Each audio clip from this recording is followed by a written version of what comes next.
నమస్తే, welcome to our channel Telugu రాజ్యం.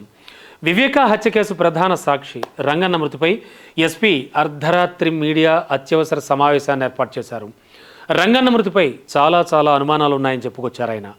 ఇది హై ప్రొఫెషనల్ మర్డర్గా కూడా తమకి అనుమానం ఉందని ఆయన అనుమానం వ్యక్తం చేశారు. దీనిపై ఆల్రెడీ విచారణకు ఆదేశించామని చెప్పుకొచ్చారు.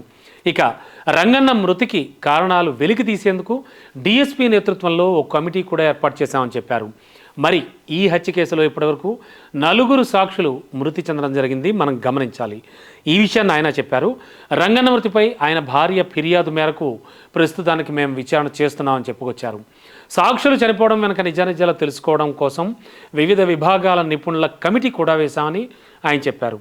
మరి సాక్షుల మృతి వెనక పోలీసులు, సిబిఐ ఉన్నారని, ఇలాంటి ఆరోపణలన్నీ వస్తున్నాయని, ఇవేం సరికాదని, కేసు అయితే ఖచ్చితంగా ఒక ఫ్లాట్గానే ఆ కేసుకు సంబంధించి కూడా విచారణ జరుగుతోందని ఆయన చెప్పుకొచ్చారు. రంగన్న మృతి కేసు దర్యాప్తు బాధ్యతలు ఆర్కే వ్యాలీ సిఐ ఉలసయ్యకు అప్పగించామని కూడా ఆయన చెప్పుకొచ్చారు. ఇక పోస్టుమార్టం రిపోర్ట్ వస్తే తప్ప రంగయ్య మృతికి కారణాలు వెలుగులోకి రావని చెప్పారు.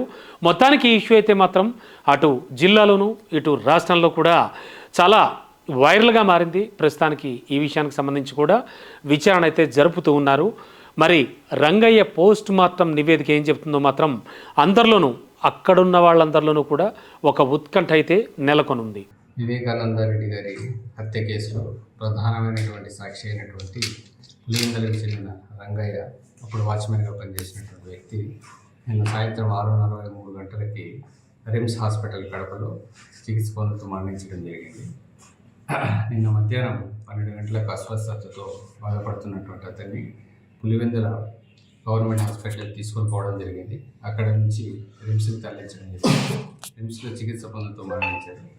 ఈ యొక్క వివేకానంద రెడ్డి హత్య కేసులో ప్రధానమైనటువంటి ముద్దాయి చనిపోవడం ఒక హై ప్రొఫెషనల్ మర్డర్గా మనము అనుమానిస్తూ ఉన్నాము. దీంట్లో భాగంగా బ్యాక్గ్రౌండ్లో ఎవరి ప్రమేయం ఉంది, అదేవిధంగా ఈ అనుమానాన్ని అన్ని కోణాల్లో కూడా దర్యాప్తు చేయడం కోసము ప్రయత్నాలు చేస్తూ ఉన్నాము. దీంట్లో భాగంగా ఇంతకుముందు కూడా ఇదే విధంగా ప్రధానమైనటువంటి సాక్షులు 2019 నుంచి 24 మధ్యలో 5 నుంచి 6 మంది చనిపోవడం జరిగింది.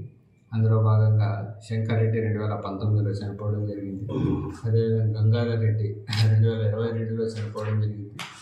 వైఎస్ అభిషేక్ రెడ్డి 2024 సెప్టెంబర్లో చనిపోవడం జరిగింది.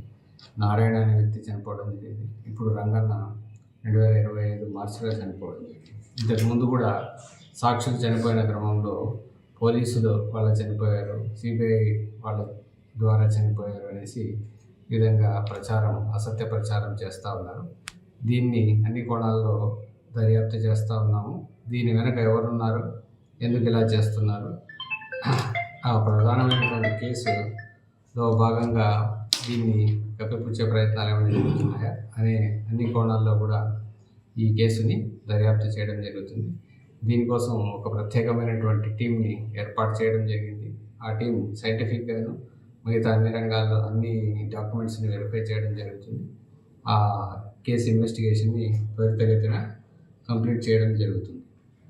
అంటే ప్రధానంగా రంగన్న భార్య పూర్తి స్థాయిలో కూడా ఆరోపిస్తుంది సార్. ఆమె కేసు కూడా నమోదు చేశారు. దాని మీద ఎటువంటి చర్యలు? ఆమె అనుమానాస్పద కేసు కింద కంప్లైంట్ ఇవ్వడం జరిగింది. ఆమె కేసుని బేస్ చేసుకొని అనుమానాస్పద మరణం కింద కేసు రిజిస్టర్ చేయడం జరిగింది.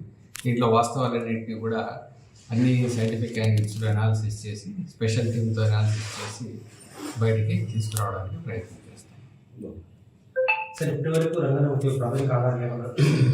ఇప్పటివరకు ఇంకా ఈరోజే పోస్ట్ మార్టం కంప్లీట్ అయింది. దాంట్లో ఉన్నటువంటి రిపోర్ట్ కావచ్చు, ఇంకా ఫర్దర్ ఇన్వెస్టిగేషన్ కంటిన్యూ అవుతుంది. దాన్ని క్షుణ్ణంగా మరింత నిశ్చితంగా లోతుగా దర్యాప్తును కంటిన్యూ చేయడం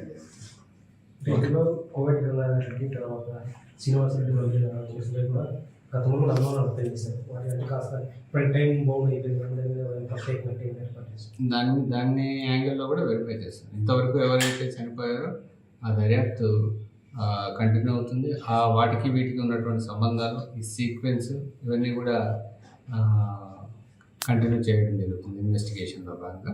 దీని వెనక ఎవరున్నారో, ఎవరైనా ఉన్నారా అన్న ఆల్రెడీ ఆ వివేక హత్య కేసులో ఉన్నటువంటి ముద్దాయిల ప్రమేయం ఏమైనా ఉందా అనే యాంగిల్లో కూడా ఈ కేసు యొక్క దర్యాప్తు కంటిన్యూ అవుతుంది. అంటే ఇకపై మరికొందరు అంటే కృష్ణారెడ్డి లాంటి సాక్షులు కూడా ఉన్నారు.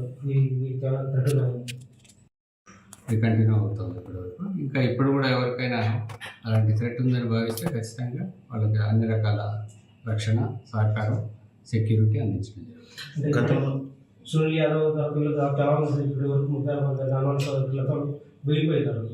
వాళ్ళకి పోలీసు నుంచి ప్రత్యేక రక్షణ ఏర్పరుస్తారు. అన్ని రంగాల్లో కూడా అన్ని కోణాల్లో కూడా వెరిఫై చేస్తాం. ఆ యాంగిల్స్ కూడా వెరిఫై చేస్తాం. దీంట్లో ప్రధానంగా మనం చూసినప్పుడు 2019 నుంచి 24 వరకు ఇప్పటి వరకు 5-6 మంది సాక్షులు చనిపోవాలి.